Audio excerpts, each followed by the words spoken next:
स्वाभाविक रूप से बहुत सारी समस्याओं का समाधान हो सकता है, जिसमें ग्रामीण क्षेत्र में आप देखते होंगे कि ज्यादातर आवास ग्राम सभा की भूमि पर बने होते हैं। किसी व्यक्ति का मालिकाना हक उस पर नहीं होता है, उसका नाम से वो भूमि दर्ज नहीं होती है। अगर किसी गरीब का मकान किसी ऐसी भूमि पर कभी क्षतिग्रस्त हो गया और वो दोबारा मकान बनाना चाहता था या बनाना चाहता है, तो दबंग लोग उसे मकान नहीं बनाने देते थे और फिर वहीं से विवाद खड़ा होता था। फिर उसी में मारपीट होती थी, फिर हिंसा होती थी, तमाम प्रकार की हत्याएं भी इस प्रकार के मामलों में देखने को मिलती थी।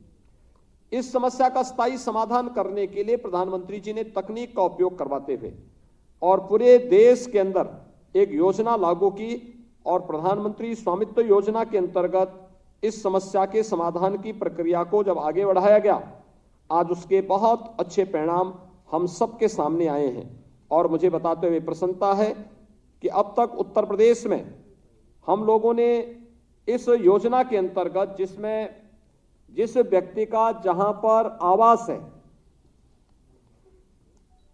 वह जमीन भले ही उनके नाम पर न हो, लेकिन उस जमीन का मालिकाना का अधिकार उस परिवार को प्राप्त हो सके, इससे संबंधित समस्या के समाधान करने के लिए प्रदेश ने अब जो कार्रवाई अपनी प्रारंभ की है और इस कार्रवाई के बहुत अच्छे परिणाम हम सबके सामने आए हैं। और मुझे बताते हुए प्रसन्नता है कि अब तक प्रदेश में 16,267 ग्राम पंचायतों के 24,19,889 ग्रामीण आवासीय अभिलेख यानी घरौनी हम लोगों ने उन लोगों को उपलब्ध करवाई है जिनके नाम से कभी अपने मकान की जमीन नहीं थी। उस जमीन को उनके नाम पर करवाने में हम लोगों ने सफलता प्राप्त की है। और अभी तो आपने देखा होगा प्रधानमंत्री जी के हाथों से हम लोगों ने 2 लाख ऐसे परिवारों को इस आवासीय अभिलेख उनको उपलब्ध करवाने की एक बड़ी कार्रवाई को संपन्न किया है। प्रदेश में अब तक हम 24 लाख से अधिक परिवारों को इस सुविधा उपलब्ध करवा चुके हैं। इसमें हम ड्रोन सर्वे करवाते हैं और ड्रोन से एक एक घर का सर्वे करने के बाद फिर गांव की खुली बैठक होती है। खुली बैठक में आपत्तियां आमंत्रित की जाती हैं, ऐसा नहीं कि एक तरफा होता है।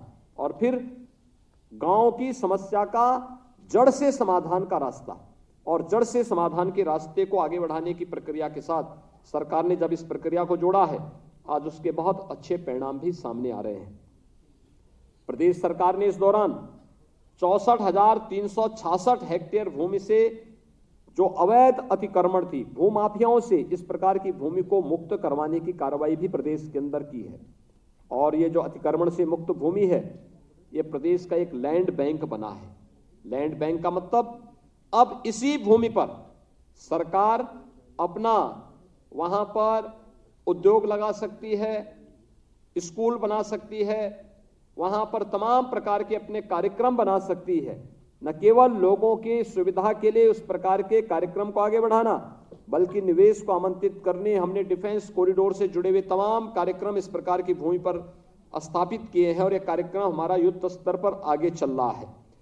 या जिन पात्र लोगों के, जिन गरीबों के पास अपना कोई मकान नहीं, कोई जमीन का टुकड़ा नहीं, उनको भी इस प्रकार की भूमि आवंटित कर रहे हैं। अब आश्चर्य करेंगे इस प्रकार के लोगों को कैसे सुविधा मिलती है।